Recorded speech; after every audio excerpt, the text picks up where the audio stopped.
Doncs anem a continuar, sí? Anem a continuar. Tot seguit ve una ponència amb el Messier Jean-Martin Jasper, que ens farà ara mateix una petita presentació d'uns 25 minuts de durada sobre la síntesi de les estratègies dels països en intel·ligència artificial al voltant del món. És la ponència que ara mateix ens presenta el senyor Martin Jasper, sisplau.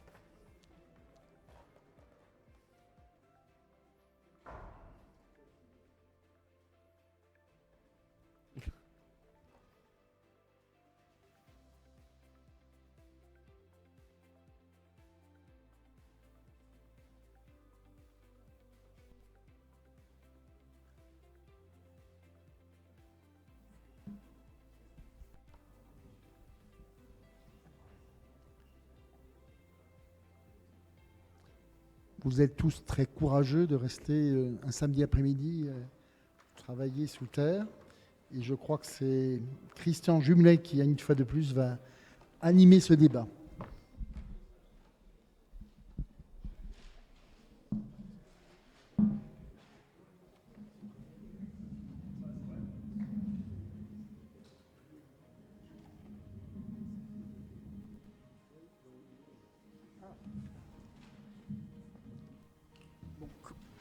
Quelques mots sur l'intelligence artificielle dans le monde en ouverture.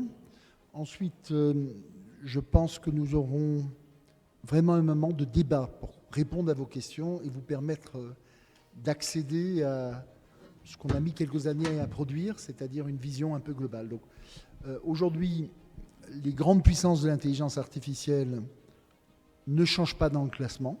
Je crois qu'on est dans une situation où il y a une domination américaine qui est considérable dans ce secteur, avec une puissance de la recherche, comme vous le savez.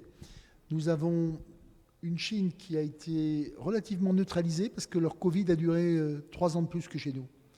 Et donc, ils sont restés chez eux. Donc, la Chine, comme vous le savez, commence plus tôt, 2014, sa stratégie, engage tous les moyens du parti, engage et crée des centaines d'institutions internes en Chine sur l'intelligence artificielle, nouvelles universités, nouvelles écoles, centres de recherche, avec une puissance considérable, sauf qu'à partir de 2019, ils rentrent comme nous dans la Covid, et ils n'en sortent pas tout de suite, parce qu'ils ne vaccinent pas au même rythme la population, parce qu'ils n'acceptent pas le niveau de risque, enfin plein de raisons font que les Chinois restent chez eux, et donc ils sont moins interconnectés. Par exemple, ils sont aujourd'hui absents dans l'OCDE sur le GPI, l'Organisation mondiale de l'intelligence artificielle. La puissance chinoise est là. Ce qu'on a vu par exemple à Singapour il y a quelques semaines, c'est qu'il y a des gens de Hong Kong qui commencent à retourner, mais ils sont restés repliés sur eux-mêmes. Il ne faut pas sous-estimer cette puissance chinoise, puisqu'elle s'opère notamment vers l'Afrique. Et il y a une ressource humaine qui manque partout, mais qui se forme en Afrique. Ensuite, il y a un petit pays qui est Israël, énorme pouvoir en technologie et PIB très élevé par rapport à la France aujourd'hui. En quelques années, Israël a eu une croissance liée à la tech tout à fait incroyable, et notamment dans des secteurs comme la cybersécurité.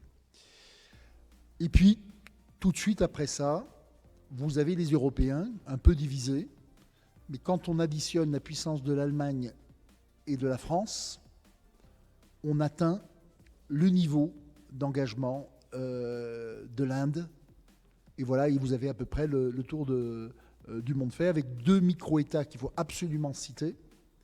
C'est Singapour, où l'IA est naturelle, qui a certes tout petit, 6 millions d'habitants, mais qui a des universités d'une puissance majeure, et surtout qui a reconstruit complètement des universités from scratch, où toutes les matières passent par l'intelligence artificielle. Donc l'intelligence artificielle n'est pas une matière à part, toutes les matières passent dans l'intelligence artificielle, et qui a surtout les investissements gouvernementaux les plus forts. Et puis un petit pays européen, moyen pays européen, les Pays-Bas, et qui concentre notamment un réseau qui s'appelle CLAIR. CLAIR est un réseau de plusieurs milliers de data scientists. J'ai en tête 10 000, pour te donner un ordre de grandeur. J'ai connu CLAIR à 4005, et dans lequel l'engagement est très très naturel. Voilà à peu près le paysage mondial. Dans ce paysage, il faut citer quand même le Japon, qui est parti très tôt, mais vous savez que la ressource humaine au Japon est encore beaucoup plus rare que chez nous.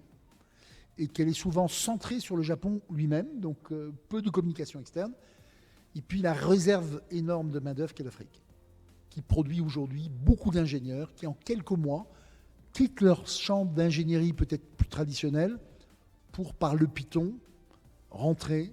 Et vous avez par exemple dans les pays africains les plus avancés entre 20 et 30 entreprises en intelligence artificielle. Et certaines d'entre elles font jusqu'à 400 personnes en Tunisie pour vous donner un ordre de grandeur de ce que ça représente en termes de puissance. Je dirais que c'est le tour d'horizon. Ensuite, l'IA arrive partout, dans tous les métiers, à tous les endroits. ChatGPT a été une déferlante que vous avez tous vue et qui mondialise la prise de conscience de l'intelligence artificielle. Je ne sais pas, Christian, qu'est-ce que tu veux y rajouter? Oui, ce que j'avais envie d'ajouter, c'est qu'on assiste depuis déjà quelques années à beaucoup de bruit autour de ChatGPT, mais en fait, il faut regarder les raisons de ce bruit. Aujourd'hui, il y a des batailles sur la conservation ou le stockage de la donnée, le nuage, le fameux nuage. Et aujourd'hui, on se rend compte qu'il y a quelques grands acteurs qui sont très bien positionnés, tels que Alibaba, tels que Microsoft, tels que Amazon, et bien sûr, si on s'amusait à regarder le pourcentage de parts de marché, je crois qu'on vient de citer rapidement les trois principaux. Mais en fait, lorsqu'on regarde bien, la démultiplication de ces intelligences artificielles sont là pour que tout le monde puisse créer des applications. Et ces applications vont avoir un besoin à un moment donné de stockage. Ce qui fait que les grands acteurs aujourd'hui se sont bien concentrés pour permettre d'avoir de plus en plus d'applications. On le voit aujourd'hui sur les places de marché qui commencent à apparaître pour stocker les fameux GPT-S, tels que nous les appelons. Et au-delà de cela, ce qui est important aujourd'hui, c'est peut-être un point sur lequel on peut revenir, Jean-Martin, c'est la souveraineté de la donnée. Alors, on est à Andorre, donc il faut qu'on donne une partie de nos messages adaptés à Andorre. Et Christian Jumelet a raison, la question de la souveraineté touche beaucoup la France, parce qu'on a suffisamment de sociétés nationales pour pouvoir jouer le jeu de la souveraineté. On a toujours nos réflexes gaullistes de considérer que la France, qui a été occupée au XXe siècle, qui a perdu sa souveraineté à un moment donné, qui a eu du mal à la retrouver, doit la conserver. Et vous savez qu'on parle parfois, chez nous, dans notre pays, de notre volonté de ne pas être une colonie numérique des États-Unis. On aime les Américains, nous aimons la culture américaine, nous aimons l'armée américaine, nous aimons beaucoup de choses des États-Unis. C'est un des éléments essentiels dans un monde très dangereux qu'on vit aujourd'hui, avec un danger qui monte. On a absolument besoin de cette alliance avec les États-Unis. Mais ce que nous ne voulons pas, c'est effectivement perdre la souveraineté de nos données. Alors, comment est-ce qu'on travaille là-dessus? Le ministère, par exemple, de l'Intérieur a créé le Cloud P, c'est-à-dire son propre cloud. Et dès que des données sont jugées comme sensibles, et c'est souvent le cas des données des citoyens que nous protégeons, les données des entreprises que nous protégeons, nous les mettons dans notre propre cloud qui a été construit avec des ingénieurs civils, mais aussi des ingénieurs militaires, des ingénieurs policiers. Et une grande partie de ces données sont stockées dans un fort, qui est le fort d'Orony, où sur 10 hectares, vous n'avez que des data centers, et où sont stockées une partie des informations des gouvernementales. Et donc le cloud est une des batailles de la souveraineté. Il y a une bataille aussi du backup. Le backup, c'est important, c'est-à-dire est-ce que vous avez les données dans deux endroits différents et au moins les données dans le système juridique européen. Parce que quand vous êtes dans le système juridique européen, vous êtes protégé. Vous avez la chance d'avoir les meilleures lois au monde sur la protection de vos données personnelles et vous avez surtout la possibilité, si on vous crée un préjudice, de passer simplement dans les tribunaux et de faire condamner les gens qui ne respectent pas la législation européenne. Et donc la souveraineté, ça pose une question dans un pays comme Andorre. Est-ce que Andorre est intéressé par un certain degré de souveraineté, où finalement le stockage de données n'a aucune importance et elles partent ailleurs, et qu'elles soient en Europe ou ailleurs, ça n'a aucune importance. Mon propre conseil, c'est ayez au moins le backup chez vous, et obligé par un texte. C'est-à-dire que faites en sorte que les données aient le droit de sortir, c'est un intérêt, donc des secteurs bancaires, économiques et autres. Mais ne vous trouvez pas dans une situation où si, dans ce monde d'un extrême danger dans lequel on travaille, hein, il y a une guerre en cours, depuis des mois on n'arrive pas à la finir au Proche-Orient, vous avez une guerre en cours en Europe avec quand même des dizaines de pays impliqués de chaque côté. Le rôle de la Corée du Nord, vous le connaissez, le rôle de l'Iran, vous le connaissez dans les deux cas. Vous êtes dans une situation où en plus les démocraties sont devenues minoritaires dans le monde. C'est important de savoir que nous sommes dans un monde qui n'a rien à voir avec ce qu'on pouvait penser il y a 15 ans dans l'évolution. Et bien entendu, la partie la plus dangereuse, c'est les câbles sous-marins. Vous vous souvenez du tuyau de gaz là, qui a explosé devant la Suède il y a quelques mois? C'est pas qui l'a fait, chacun a des idées, enfin, certains ont des informations. Sans les câbles sous-marins, tout ça s'arrête. Ces données, pour l'instant, ne transitent pas encore toutes par le système des satellites. La France est une grande puissance des données au monde. Marseille est le 5e site mondial de stockage des données aujourd'hui. Marseille a une vingtaine de câbles sous-marins qui arrivent à Marseille, dont le dernier est celui de liaison avec la Chine, entre la Chine et l'Europe, passe par Marseille. Et bien entendu, à l'arrivée, on a construit data center sur data center. Ce sont des entrepôts gigantesques qui existent aujourd'hui. Et sans données, l'intelligence artificielle s'arrête, mais sans données, notre économie s'arrête.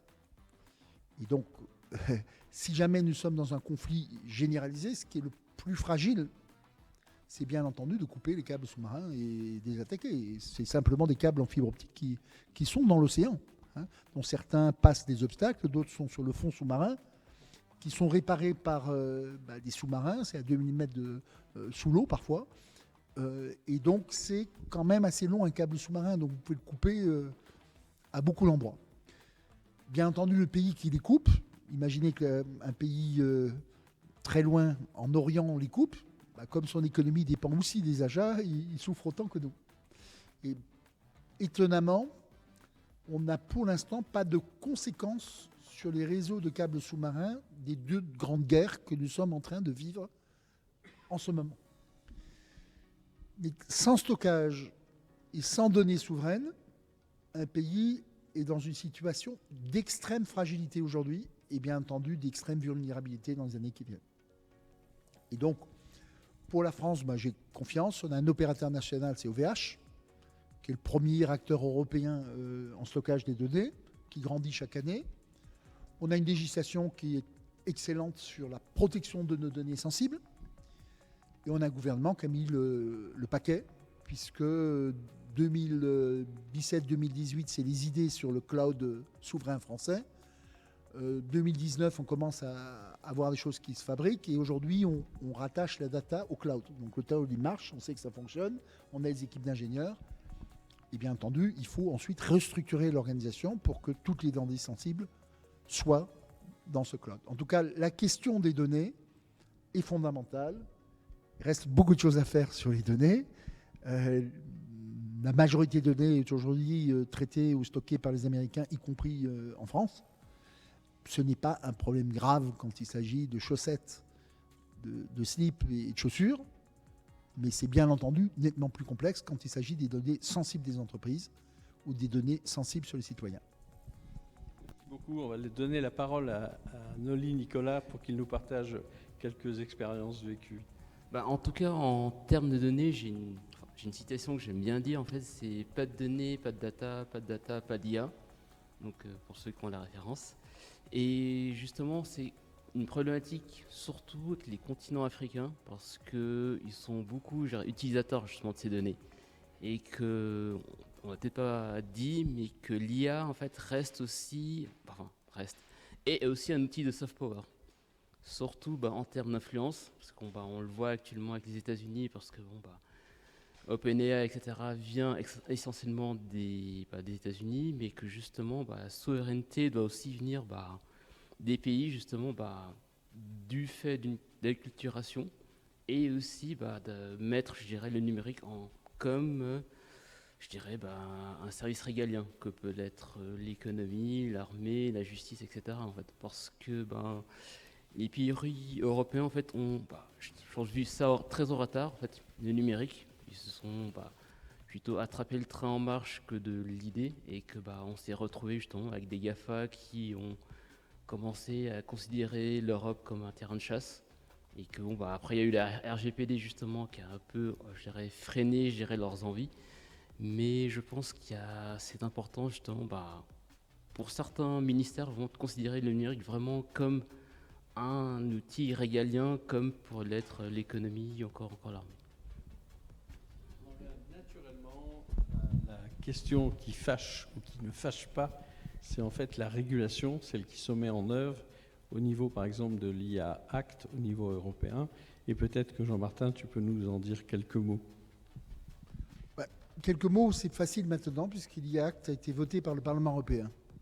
Et donc, il a fallu à peu près 5 ans de négociations. Vous imaginez, et des dizaines de milliers de personnes qui ont participé à cette négociation. Les mails que je recevais au ministère de l'Intérieur, il y avait à peu près 250 destinataires. Donc, ça montre le nombre de hauts fonctionnaires français qui étaient impliqués à un stade ou à un autre dans une négociation de ce texte. Quand ça démarre, on n'est pas content du tout.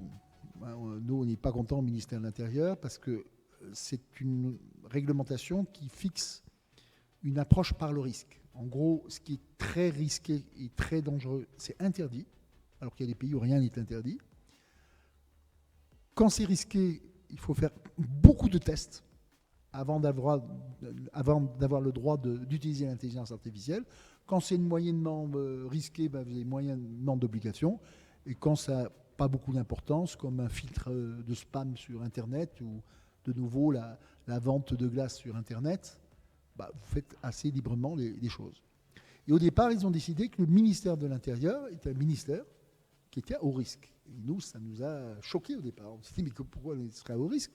Nous, on protège les citoyens, on les aide. Et il a fallu des années de négociations pour qu'on se rende compte que dans la lutte contre la pédophilie, on doit utiliser l'intelligence artificielle. Pour lutter contre le viol, bien entendu, crime sérieux, il faut le faire. Dans la lutte contre la drogue, il faut le faire. Bien entendu, dans la lutte contre le terrorisme, il faut le faire. Et en fait, on a 16 exceptions qu'on a pu négocier, dans lesquelles on a le droit d'utiliser l'intelligence artificielle. Pour le reste, on n'a pas le droit d'utiliser. Crotte de chien, je ne suis pas sûr qu'on aurait le droit d'utiliser pour identifier le propriétaire de crotte de chien sur l'intelligence artificielle. Et donc l'IA Act va fixer tous les standards éthiques d'utilisation. Il y a à peu près 85 articles. Le nombre n'est pas tout à fait fixe aujourd'hui, puisque la traduction est en train de s'opérer sur ce texte dans toutes les langues européennes, et le texte n'a pas encore été publié au journal officiel de l'Union européenne. Dès que ce texte sort, en gros, en 3 ans, toute l'IA sensible en Europe devra être contrôlée par une certification externe. Et il y a une agence spéciale qui est créée, qui s'appelle l'Office européen de l'intelligence artificielle, qui va avoir des pouvoirs d'investigation, qui aura une centaine d'experts au départ, qui sera notamment l'endroit où on va fixer les modèles des systèmes de test au niveau européen et qui aura un pouvoir d'investigation en cas de problème. L'autorité nationale sera la plus importante de manière opérationnelle. En France, c'est la CNIL. L'Espagne est en train de restructurer ses autorités et fusionne plusieurs autorités pour créer quelque chose de plus puissant. Et ce sera formidable pour tout le monde, en particulier pour les services de police, puisque toute l'IA sensible sera déclarée avec les tests qui ont été faits. Donc on pourra connaître les noms des gens qui ont fait les tests. Puisqu'une IA, c'est compliqué, il faut des experts. Et donc, comme pour une pièce dans l'aéronautique, si l'avion tombe, on va pouvoir vérifier toutes les pièces et savoir qui a contrôlé ces pièces, à quel moment, et notamment pour éviter que l'erreur se reproduise, qu'un autre avion tombe. Donc, je dirais que c'est les meilleurs textes européens qu'on pouvait faire. Il y a énormément de négociations là-dessus. Le Parlement européen a fait un travail formidable, toutes composantes confondues, puisqu'il y a eu des consensus construits entre les États et l'Union européenne. Donc, texte qui protège, qui va structurer l'industrie, qui va créer un nouveau métier, c'est les white box ou les endroits où on va tester des applications d'intelligence artificielle, et une application qui sera entre 2024, essentiellement pour les opérateurs d'intérêt vital ou le secteur hospitalier, y compris l'éducation. L'éducation a été considérée à haut risque. Un certain nombre de choses sont interdites. Je ne vais pas les détailler parce qu'il faudrait 1h30 pour parler du IA Act. Mais autant nous étions en situation d'observation distanciée il y a 4 ans, autant aujourd'hui, nous sommes extrêmement satisfaits de ce qu'ont fait les États, de ce qu'ont fait le Parlement européen. Et c'est vraiment à l'actif de cette commission, à l'actif aussi du commissaire européen Thierry Breton, qui était dans ce secteur l'un des acteurs et qui a tenu compte des besoins de l'industrie. C'est bien aussi un petit message aux Américains. Si vous ne respectez pas notre législation européenne sur les données, ni notre législation européenne sur l'intelligence artificielle, ça vous coûte à peu près 7% de votre chiffre d'affaires de l'année dernière. Donc, mes amis américains, Amazon, Google et d'autres, sont bien entendu en train de regarder de près comment être conforme à cette réglementation européenne. Et je constate déjà la naissance de nouvelles sociétés qui sont entièrement européennes, qui délivrent le même service mais avec des effectifs en Europe, dont les bénéfices remonteront peut-être aux États-Unis, mais dans lequel le droit américain ne s'appliquera pas de la même manière, parce que ce droit américain sur les données n'est pas compatible avec notre droit sur les données. Et donc l'Europe est le premier continent au monde à avoir la législation la mieux adaptée à l'ère de l'IA pour protéger d'abord les vies humaines et les citoyens, pour protéger aussi en partie notre économie européenne avec une règle commune qui va pouvoir permettre de structurer cette industrie de l'intelligence artificielle qui se développe. Merci beaucoup Jean-Martin pour cet éclairage qui nous fait grandir, parce qu'on a besoin effectivement de connaissances, et je pense que c'est vraiment un moment pour les partager. Je vois que notre maître de cérémonie nous fait signe que nous avons largement dépassé le temps imparti. Alors on n'aura malheureusement pas la possibilité de prendre vos questions, mais on restera à votre disposition pour vous y répondre. Merci à vous. Au revoir.